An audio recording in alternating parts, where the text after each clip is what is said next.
Alors, Franz Tost qui s'exprime sur les calendriers à rallonge de la Formule 1. Le personnel de la F1 doit être heureux des 23 courses ou partir. Eh bien, pour une fois, je suis plutôt d'accord avec lui. AlphaTauri ne voit pas de soucis dans le calendrier à rallonge. Si quelqu'un n'aime pas ça, il doit s'en aller, dit-il. La F1 annoncera son calendrier provisoire pour la saison à venir vendredi prochain. Ah oui, bon bah écoutez, c'est officiel.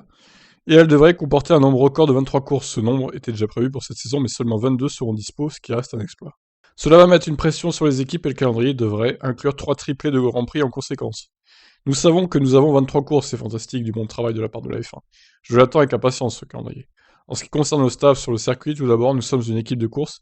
Ils devraient tous être heureux que nous ayons autant de courses que possible. Bien sûr, nous prenons soin de notre personnel. Par exemple, les mécaniciens après un week-end de course, ils ont 3 ou 4 jours de congé, où ils peuvent rester à la maison. Aussi, les relations presse, le marketing, tous les gens du paddock ont 3 jours off après le week-end de course.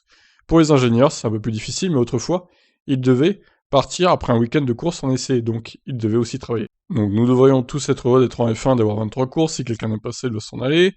D'autres équipes ont plutôt souligné la nécessité de trouver un moyen d'aider le personnel à négocier un calendrier aussi long.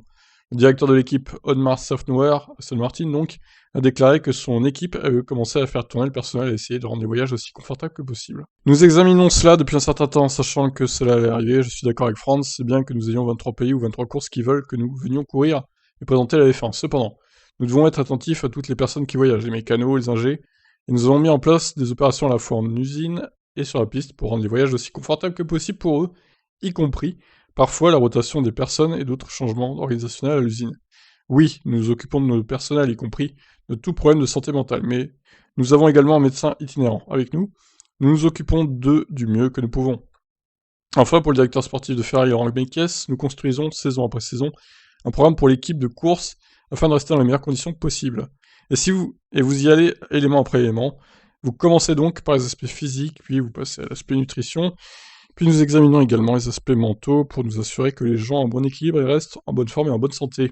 Je pense que toutes les équipes vont inévitablement dépenser de plus en plus d'énergie pour essayer de garder leur personnel en forme pour ces longs calendriers, mais c'est quelque chose qui est très bien adopté par toutes les personnes impliquées et je suis sûr qu'il y aura d'autres pas à faire dans la bonne direction. Très bien. Ah bon bah voilà, hein. Toast, lui, même s'il y avait 30 courses, ça le dérangerait pas, je pense. Voilà un vrai passionné de F1. Bon, eh ben je vous laisse réagir. Qu'est-ce que vous en pensez? Ciao.